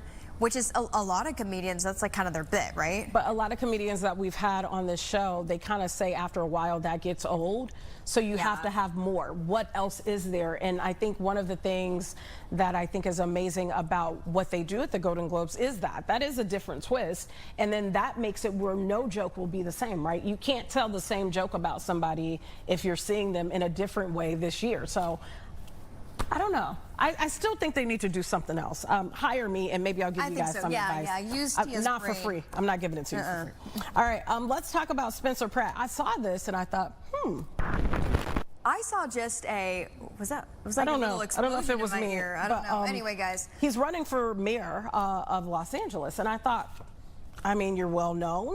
It could go very well for you. Yeah, but he's and then he had this experience too, which a lot of people in LA can, you know, relate to, the wildfires. And there was a lot of criticism of how, you know, the people in LA, the mayor, and how other public officials did not handle the wildfires well. So this is a person who's lived that experience, and I'm sure this is a huge part of his platform. Oh yeah, and I remember him having some kind of like semi-viral post when he was recovering from this, and he was really criticizing Gavin Newsom, their governor, and of course the mayor Karen Bass too. I don't know. Well, you know, he has the popularity, so we have to give him that. All I saw was the post that kind of just said, oh, you know, he's running for mayor. And I wasn't able to take a second and actually look at any of the details. One thing that he did was he announced it literally a year from the day in which the Palisades fire destroyed his home there. So, you know, it was a big day for him, a life-changing day. And so, yeah, I think it's one that we'll have to watch and see how it happens. I think one thing he obviously has in his favor is name, right? Yeah. Notoriety. When people go to the ballot, they'll know that name. Who he is. So I think that's a plus for him. But, you know, is he really going to be boots on the ground and dig in and do the work that's necessary to be mayor? Maybe people behind the scenes can kind of like tell me yay or nay, but wasn't it for a while like people were kind of thinking that he was a hothead? And he was like kind of known as that online. Like, yeah, just kind of being a little lost and stuff. So I don't know if he has actually the right kind of a notoriety to... Maybe therapy has changed. Maybe therapy has changed him, and I'm not really following him as much, so... He vowed to expose corruption in LA politics and disinfect the city with light. Pratt promised to make Los Angeles camera ready again. Pratt rose to fame, obviously you know this, on the hills after dating one of the fellow cast members. They married, had 2 children. and then they appeared on several shows together. When the fire began, Pratt shared videos. This is the video you're talking about that went viral. This was videos of flames and smoke, and then they documented the damage of their belongings, which you're looking at some of that right there. So, I mean, isn't it horrible to see that? That was already a year ago. Here's my question to him, and you know, I'm not here to say he shouldn't run or not, but my question is, if you were not that the fire should be, you know, what lights the fire in you, but I'm just curious, why now? What did he see then, you know, based on this fire that he didn't see previously? Because when you talk about corruption in some of these cities, it's not new. You know what I mean? So like, what was the real like push to make him say, this time I'm going to run? I'm just curious about that. Who knows? Yeah, maybe it is this with, you know, also with all the stuff we saw with federal immigration enforcement and stuff that happened. Could be so many things. Could be so many things, yeah. Let's talk about this. Do you shop at Trader Joe's? Of course I have. I love Trader Joe's. I've been shopping there since a kid. Actually, did you know if you take Story in there, I don't know if they still do it actually. What? We should check. They hide a little, is it a little monkey that they put around Trader Joe's, and if the kid finds it, and they pick a new location. I hope that they still do that for kids. Never even heard of it. Yeah, and you can find the monkey, and if you find it, you tell the person at the cash register, and they give, like, you know, they would give Story like a little granola bar or a little like piece of candy or something. They used to do it when I was a kid. I hope that they do that here in Illinois. What I can say is this canvas tote that they put out. Oh yeah. I saw it selling on like secondary sites for like crazy amounts of money. So they sell these tote bags. They've become a global fashion phenomenon, fueled by social media, of course, and then the resale culture that I'm talking about. Look at those people any of running these for videos. This. Have they even have you seen the mini ones that like, yeah, those like are cute. super small? Yeah. But Cody like also like has one downstairs. What are you going to be doing with that? Well, I think it's just cute. You know, you can clip it on another It's kind of bag. like a Labubu, I guess. Yeah, you know, like a little fashion statement. Yeah. Popular styles include trick-or-treat mini canvas totes. That's the one I'm talking about. Micro totes is what I'm talking about, actually, in which those always sell out. And demand has grown so intense that obtaining the bags in store has become extremely difficult. And I don't want to get into a fight. I mean, I thought it was like kind of like a thing of the past, you know, when you would rush to the store to get things. But apparently not for these totes. They're $2.99 in the store when they're selling them, most of them.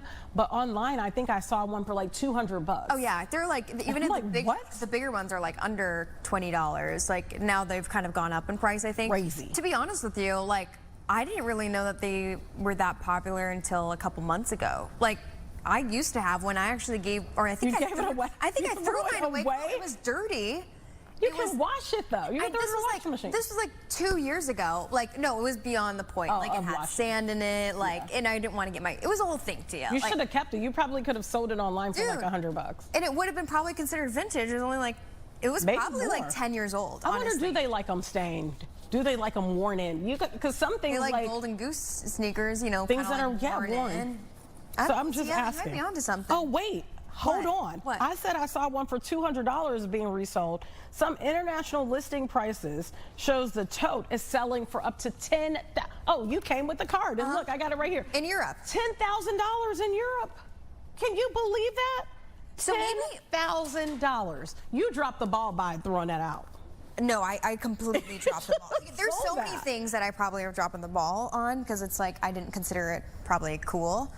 And it didn't come cool, not because I wore it. You know, sometimes I just make things cool and then I throw mine away and then all of a sudden they get cool. You know what I mean? I do know what you mean. My question is, if you resell it, like how long do you have to, are people actually getting, I understand somebody put it on the market for $10,000. Has somebody actually ever gotten $10,000 for one of these bags?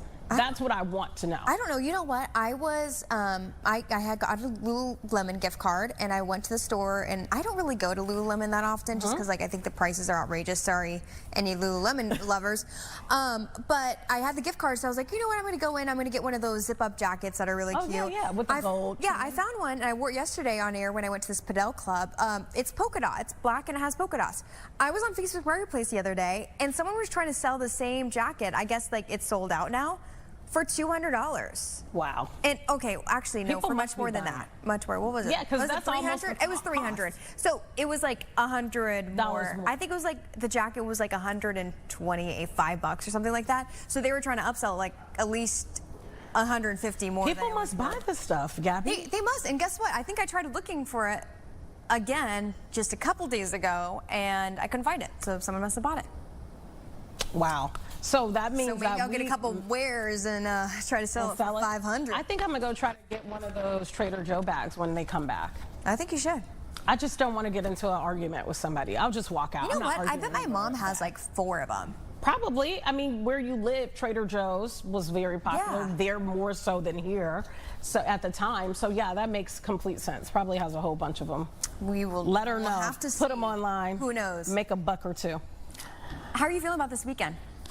Saturday. I'm happy to get there. Yeah. Why? I feel like well, because of the game. Oh, the I feel game? Like we're all anxious about it. I'm not anxious. I think it's going to be a little rough to start, and I think the Bears are going to come out swinging. They're going to melt the cheese right there inside of a cold Soldier Field, and they will move on. Wait, can we talk about your video you posted of early? In this costume? Yes. And throwing the cheese out? Yeah. Sure. What do you want to say about it? Well, I want you to explain it to our wonderful viewers. So funny. We have these videos that we do online. It all started with, we are Bears fans in my house. Yeah, yeah.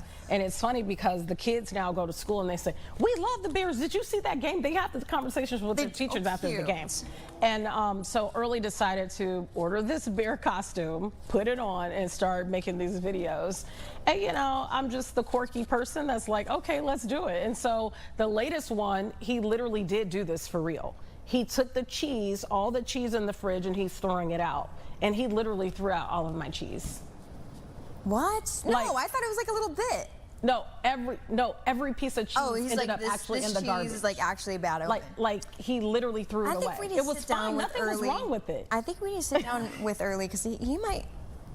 I'm really I don't want to say your husband has any issues, but this doesn't sound good. He doesn't like to cheese. He doesn't. He really has something to work out there. And cheese is expensive, man. It is. I'll take that to the grocery cheese. store and buy take it out of the garbage. When bin. I saw, well, it wasn't in the plastic, so some of it wasn't in the plastic. You don't understand how mad I was, but I let it go. Well, you have to laugh about it. You have to laugh about it. I want one of those cheese grater hats. I do too. That have gone viral. I got to get one of those. Yeah, that's true. Like we said at the top, was it just you and I don't know. These 2 hours are blending together now. The cheese has been grated and now it's melted. Yeah. Oh, that was us. That was. What was that like? Where was I at? How did I forget? Was that 10 minutes ago? That was less than 10 minutes ago. Okay. Anyways, as you can tell, we'll be rooting for the Chicago Bears. Okay, coming up, we are going to talk about this production that, in my opinion, I think everyone should see. Emmett Till. If you don't know the story, stay with us. Come back right after this break. We're going to talk about a production that you can see right in Humboldt Park. We'll be right back.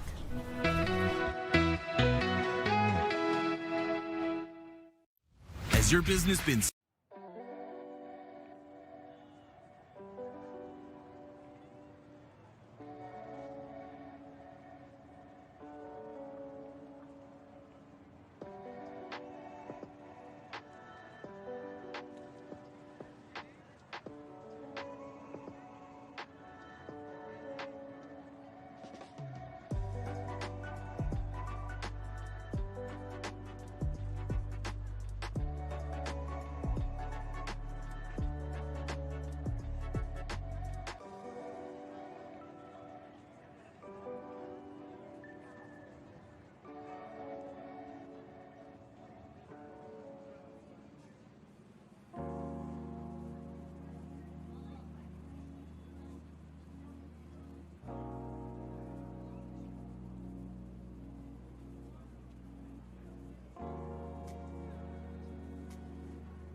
Welcome back to Chicago Now. Okay, Collabor Action Theater Company is thrilled to announce its inaugural production of Chicago's newest live theater space.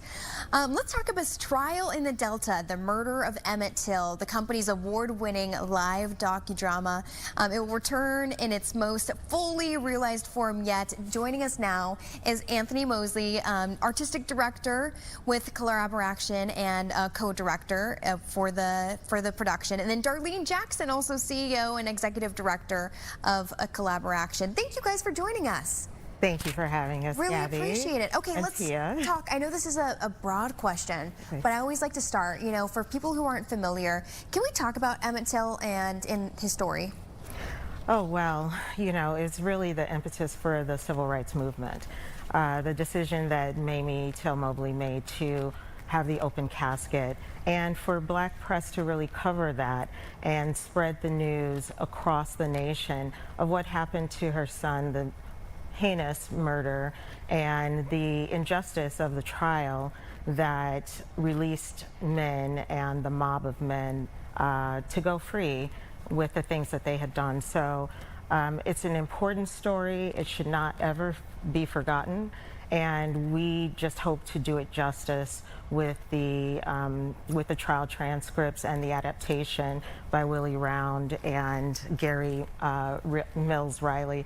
So we are excited to remount this in our new theater. It's state of the art, 5,000 square feet, including our offices, all ADA compliant. And it's just going to be an amazing February, an amazing Black History Month. And we hope that, you know, all of Chicago and Chicagoland will turn out for it. You know, I always say on this show, especially when we talk about things involving history, that we're living in a time where people want to erase history. And so I always say it's very important for people to engage not just themselves, but their children too. Is this something that the children can also come to so that parents can teach their kids about Emmett Till? Because it is very important, like you said. Absolutely. You know, in 8th grade, they're teaching children about the Holocaust.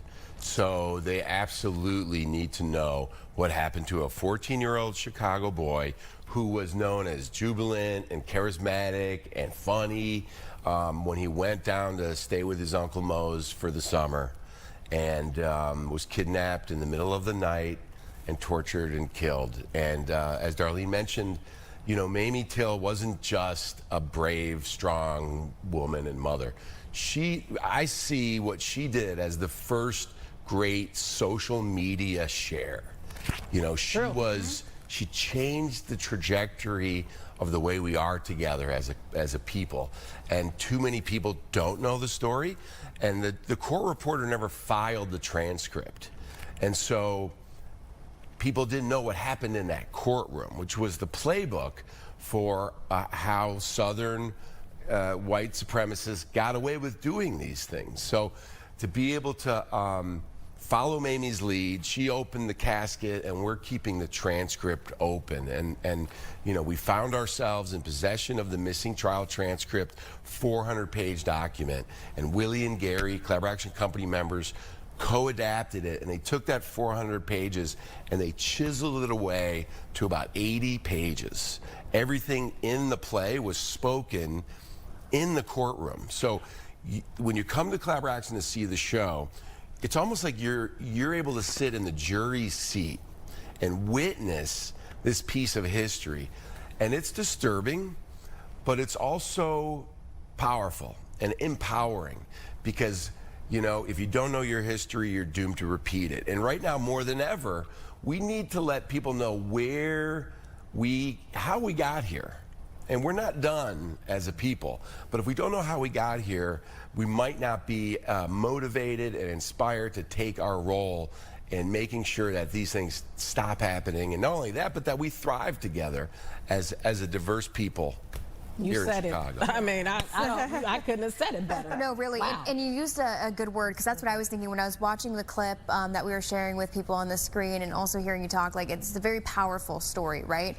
You know, at first I was going to ask, was this an easy story to tell, you know, to make into kind of a live action piece? But it sounds like it was pretty difficult because you had to, you know, redact all of that into something that you can't be there for 15 hours, you know, going through the same things that this jury or the courtroom went through.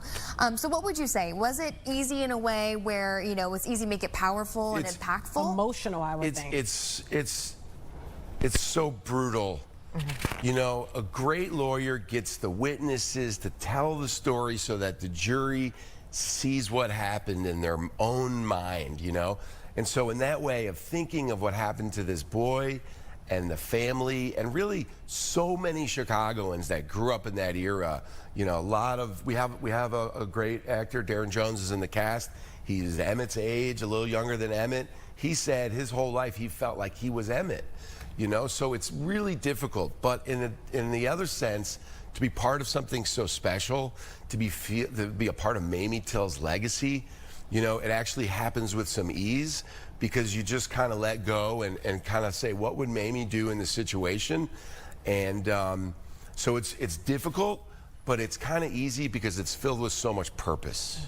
I have to ask, do you get into the fact that all of this happened based off of a lie?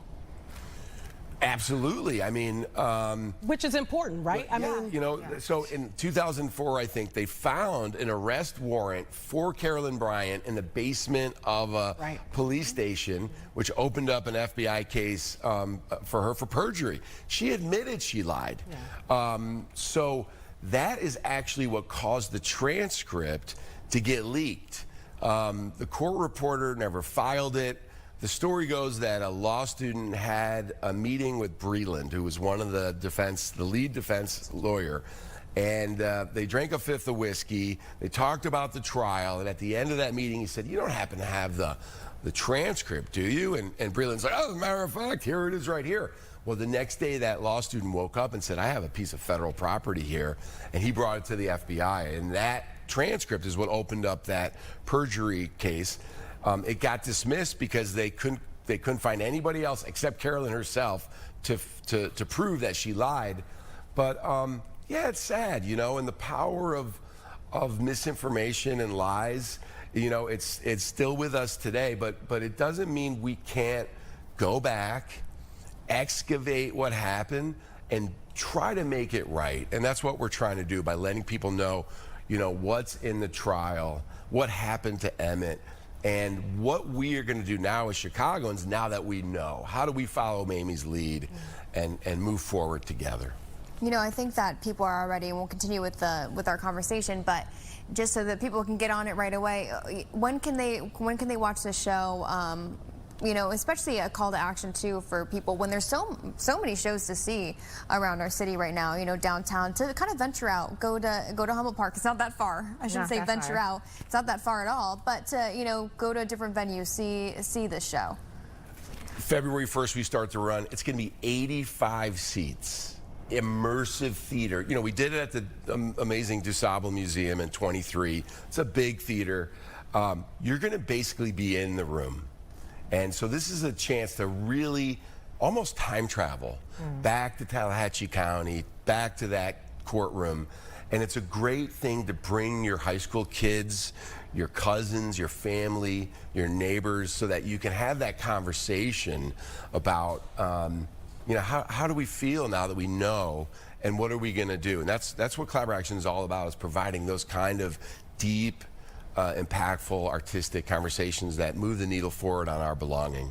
You know, I'll be honest, because as a black person, and I've watched plenty of things about Emmett Till, it's very difficult emotionally to go back and watch how black people were treated at that time. And for a lot of black people, that's a true emotion that sometimes we want to bury because the burden to carry that feeling is so tough. Just thinking about it. Yeah, well, it is a really moving production. You probably will be deeply affected by it when you see it. It's not graphic in the sense that, you know, some of the other depictions of what happened to him are. However, you will be left with the powerful storytelling of this, you know, injustice.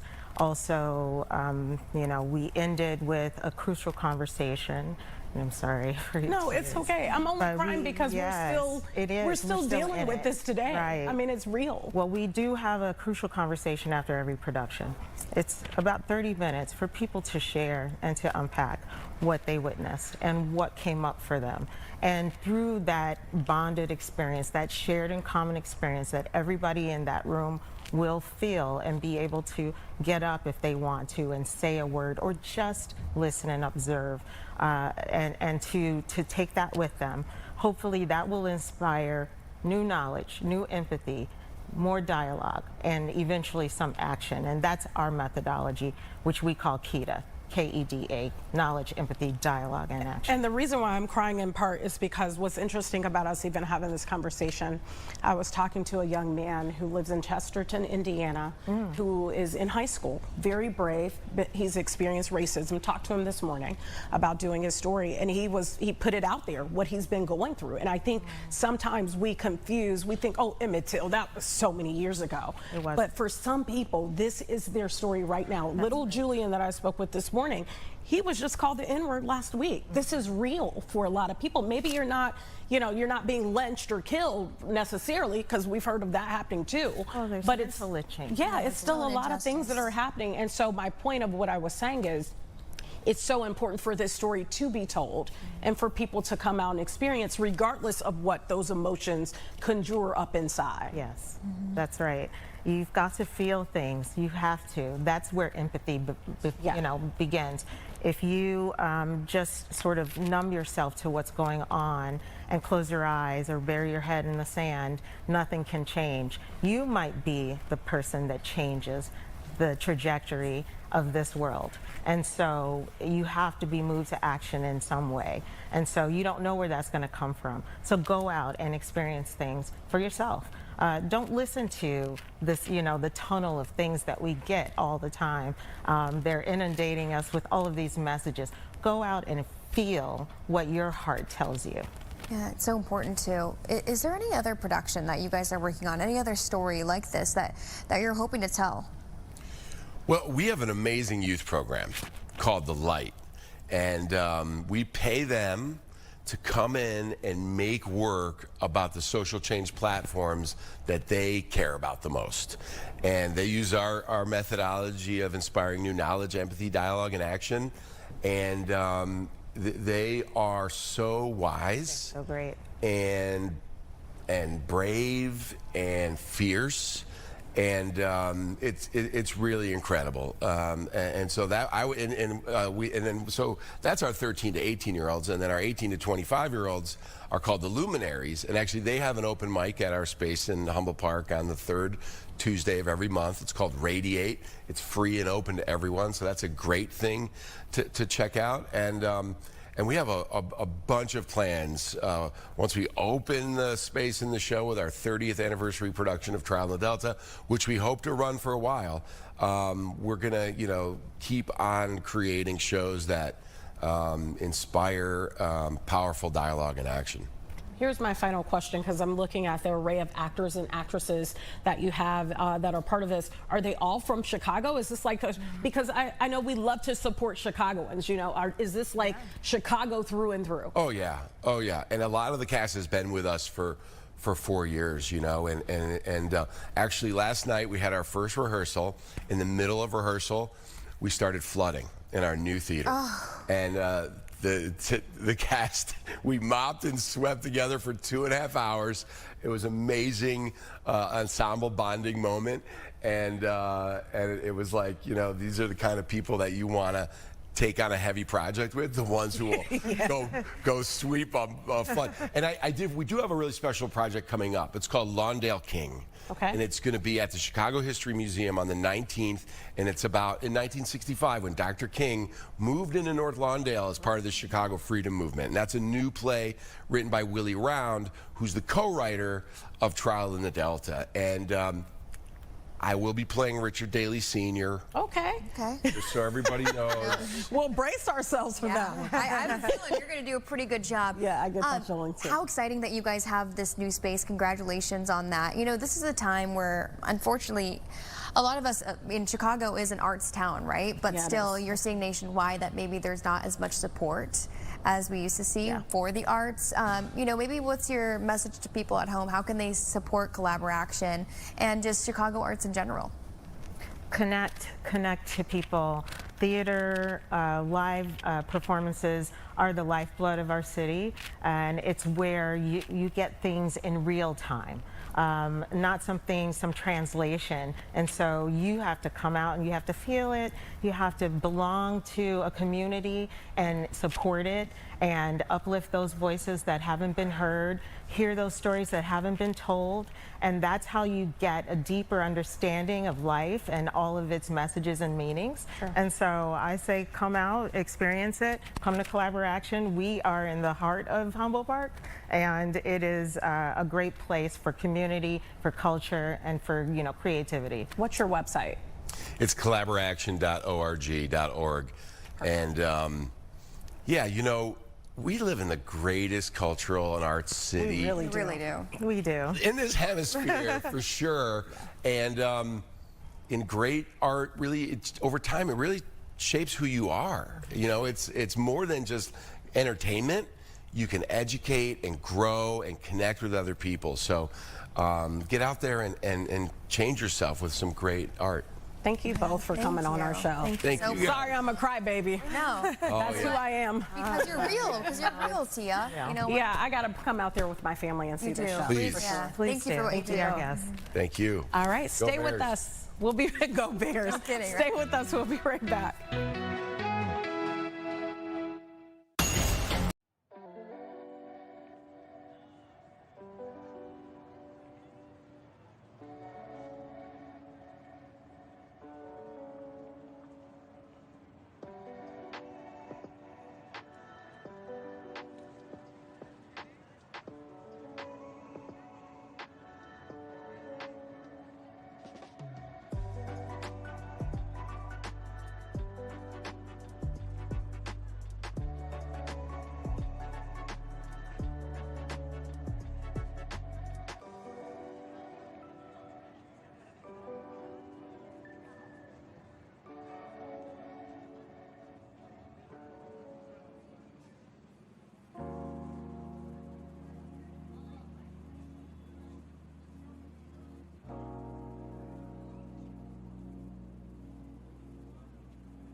All right, we're talking about not just shredding cheese, melting cheese. We're talking about the Chicago Bears taking on the Green Bay Packers at Soldier Field. But here's the thing, it's gonna be cold tomorrow. Like, it's gonna be cold. If it were today or yesterday, like that's kind of melting weather. And snowing.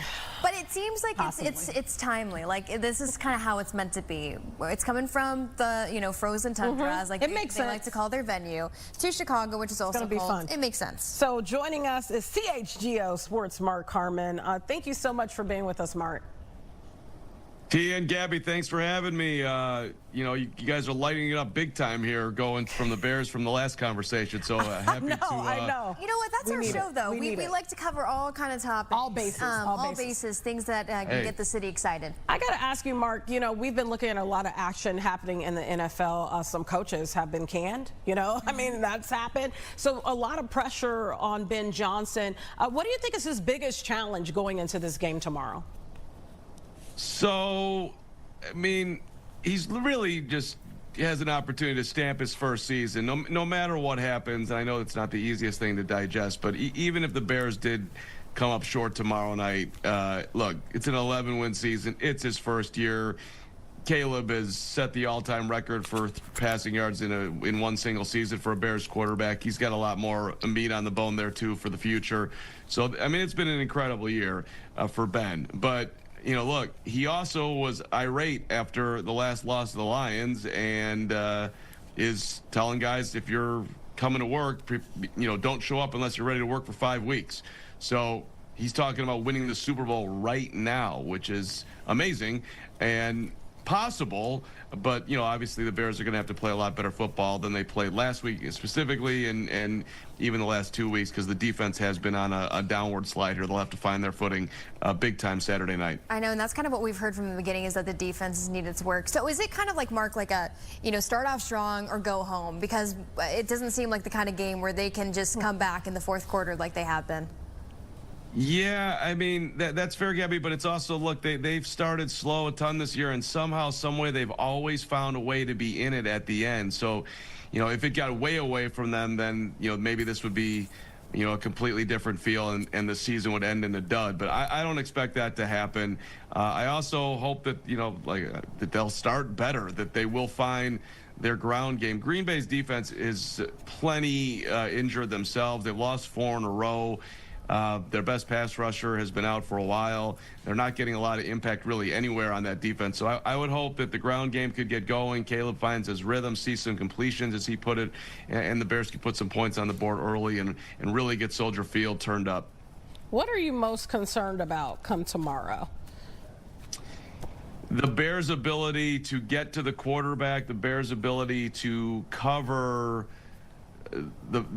any of the Packers wide receivers for that matter. It just didn't look good last week. Jalen Johnson, all-pro cornerback, but not healthy. Core muscle injury, wasn't expected back this year. Credit to Jalen for fighting his way back on the field, and you know, hopefully he'll be himself next year, but he's not going to be 100% tomorrow night. So, you know, from there, Deshaun Wright has had a great season, first-year Bear, but he kind of got exposed last week. I'm hoping that he can, you know, play a little tighter this week, if you will. And they didn't use Tyreek Stevenson at cornerback, and Tyreek is a big-time player. I mean, if the Bears don't want him, there'll be a lot of guys in the NFL that do. So I'll be interested to see if he gets some reps tomorrow. And, you know, we're deep in the football right now, but you know, look, somebody's got to get to the quarterback. That'll take a lot of pressure off of the defensive backs and the secondary as a whole. You know, Mark, I kind of want your opinion. What do you think? Like the Packers last week, you know, they decided to keep their starters off the field.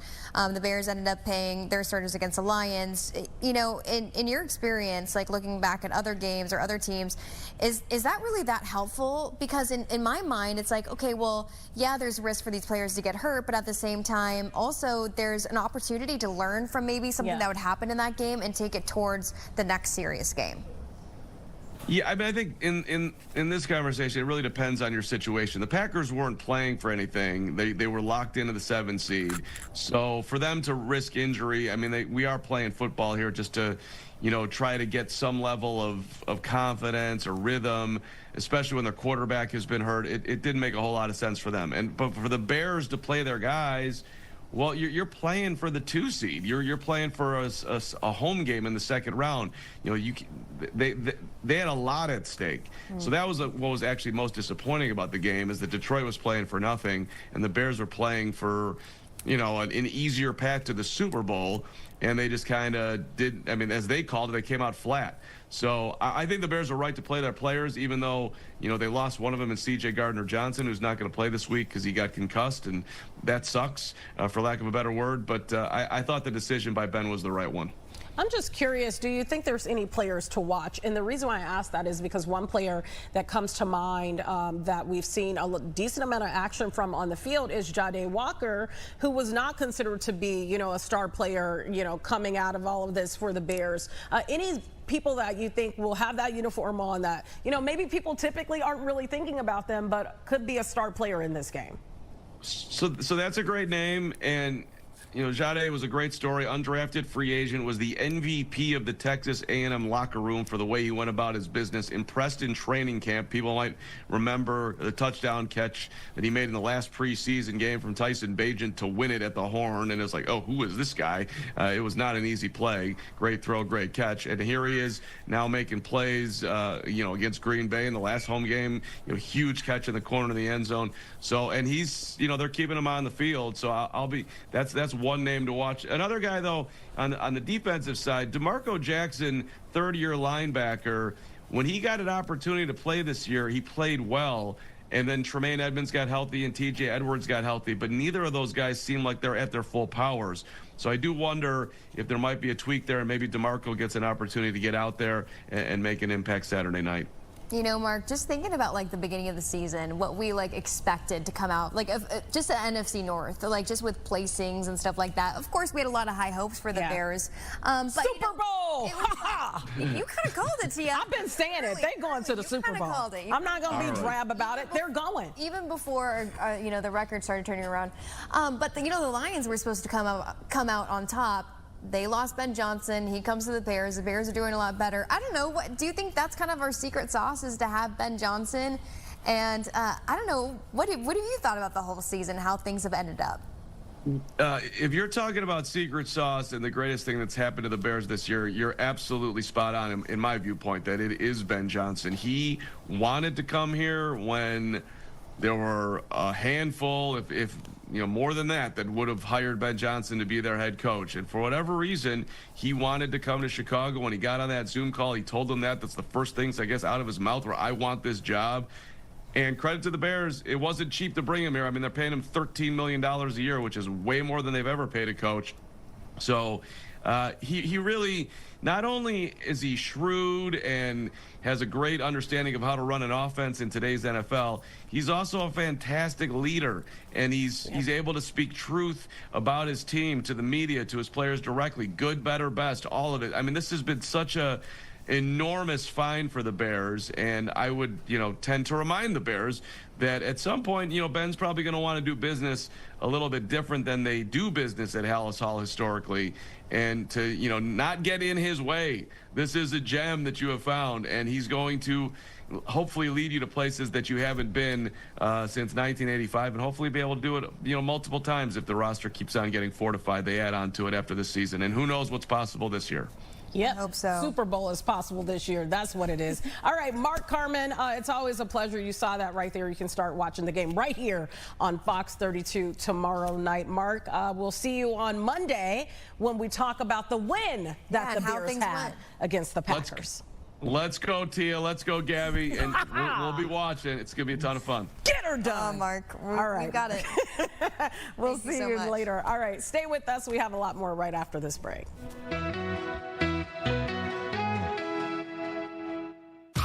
I was in a wreck. I need a check.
All right, welcome back to Chicago Now. So hopefully this first one, we can break it down so I understand. It's a crazy story. When we start talking about like NASA and stuff like that, like I always get confused. Like my mind is not scientific enough to fully understand everything. Like I should have done better in science class. But NASA's Curiosity rover captured an image of Mars resembling sunset on Earth, which is really wowing a lot of people. Mars, obviously known as the red planet because of its iron oxide covered surface. And a recent NASA photo shows what Mars might look like under Earth-like skies, which this is really incredible. And I'm gonna be honest, when I saw this, I thought this was the planet Earth. Yeah, I thought this was like Arizona or something like that. Yeah, that's why I think I was so confused, because when I first saw this, I thought, oh, they're showing us you know, one of the parts of, you know, southern United States, or like, you know, I didn't know what I was looking at. But this is very interesting now to know that this has everything to do with Mars resembling Earth, and it really does. It resembles the West Coast 100%. Can you imagine like what these pictures, like what the more like stuff that we gather from these different planets, like how much more knowledge we're gonna have in like 10 years compared to right now? Like yes, we do know a lot, and it's pretty impressive. But to know that they're like actively gathering things, there's things that we don't even know about, just kind of blows my mind. And there may be more. And that's not even a very intelligent, you know, like piece of information or like a way to express, hey guys, I've been on TV for a long time today now. But I get what you're saying. At some point you need to understand that I think it's cool, okay? It's awesome. I get what you're saying. End of the story. As time progresses, and even maybe now there's more that they know that they just haven't communicated with us. Thank you, Tia. I get what you're saying. All right, this next story, I'm like, what? How is, as a person who's now carried a child, I want to understand this. I really do. So These always have my jaw on the floor. She went to the hospital on Christmas, and then she left with a full-term baby boy. Her name is Melanie Smith, 28 years old, and she gave birth to a Christmas miracle, really, because she had no idea she was pregnant. And this is why at 18, a doctor told her that she had a hostile uterus and could not carry a child. She had irregular periods and never received any prenatal care. She then had some pain on Christmas Eve, which she thought was just cramping, maybe some constipation, probably been eating around the holidays. Yeah. And she didn't know she was in active labor. She went to the hospital. This was in Waukegan, Illinois, Vista Medical Center East. And that is where she ended up having this baby. She must also have a really high pain tolerance, right? Like you went through those contractions, like they're the real deal. I'll be honest with you. When I tell people this, and I'm a person that I don't do needles well, any of that. I've obviously had to have needles, you know, placed in my body for different reasons, but I don't like them at all. And the pain of contractions was the easiest part of the labor. What? It does not hurt. Well, I'm not gonna say it does not hurt. It did not hurt me the way that I expected based on hearing other people talk and about seeing, like, childbirth. kind of reaction, like video of it sounds like, you know, someone's like actually like stabbing you in the stomach. And there's Jesus. I was not expecting you to say filter. that. And there's an actual like monitor now. You know, childbirth has progressed over the years, where you can monitor when your next, you know, situation is going to happen, when the next contraction is going to come. You can see it. And so you just kind of brace yourself for it, breathe through it. And honestly, that wasn't the worst part of having the baby at all for me. It was the scare of thinking, oh my God, you know, am I going to have this baby early? Am I going to have a C-section? That was the scary part. But kudos to her. She delivered. A story on her. We should. A healthy baby boy weighing 8 pounds. Yeah. So she had to gain some weight during this too. 8 pounds, 1 ounce, less than 3 hours after she arrived at the hospital. And also, we need to know this baby's name. We don't have the baby's name. We need a picture of this baby next time, and we need to know the baby's name. I'm just happy to know that the baby's healthy, because, you know, you're not supposed to do a lot of things that if you don't know you're pregnant, you may not know. Yeah, so of course. You're not going to stop your life. Yeah. Congratulations, Melanie Smith. Yes, what an over in incredible Waukegan. story. That's great. All right, let's talk about Ford Motor Company. This is scary. But we've had a conversation about this before. So Ford Motor Company plans eyes off and hands off autonomous driving by 2028. We've seen this with like Tesla, and we've heard of Waymo. You've taken a Waymo before. I've taken Waymo. Did you see the new video of Waymo? One got stuck on light rail tracks. That's a whole nother story. We'll talk about that Monday. No, because go ahead. The last one was the parade route. This is the new one that I saw. But go ahead. Oh my gosh, they can't win. All right, new AI-powered features will start rolling out to current customers in 2026 via the Ford AI Assistant app. Let me skim through this kind of thing. The technology is built on a universal EV platform, debuting in a $30,000 mid-size electric pickup in 2027. 2027, yes. So platform will support level 2 hands-off ADAS immediately and level 3 eyes-off by 2028.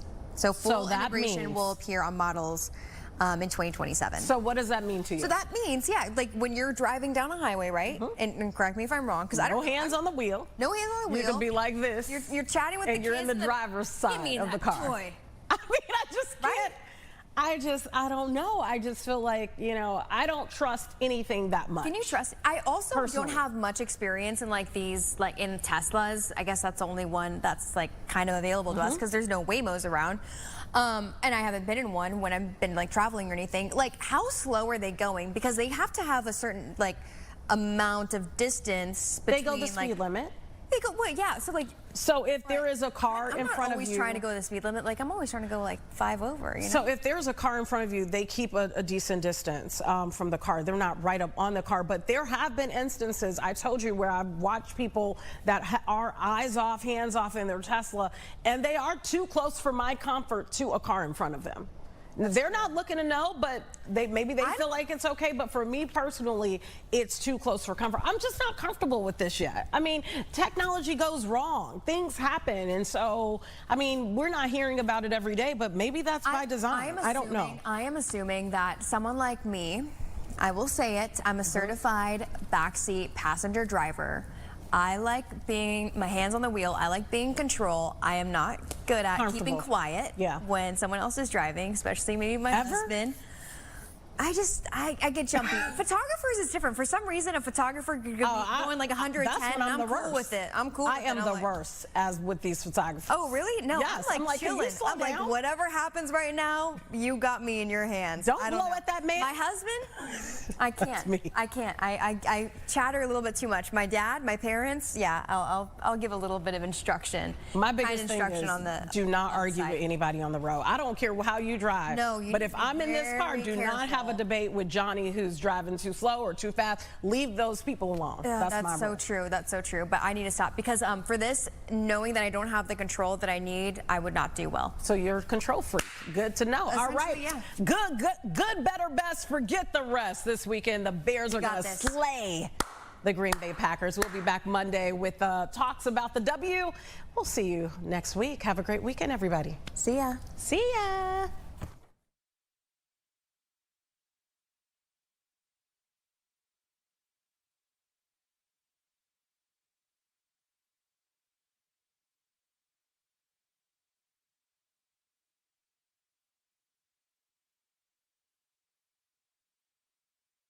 I was driving down the road and boom, a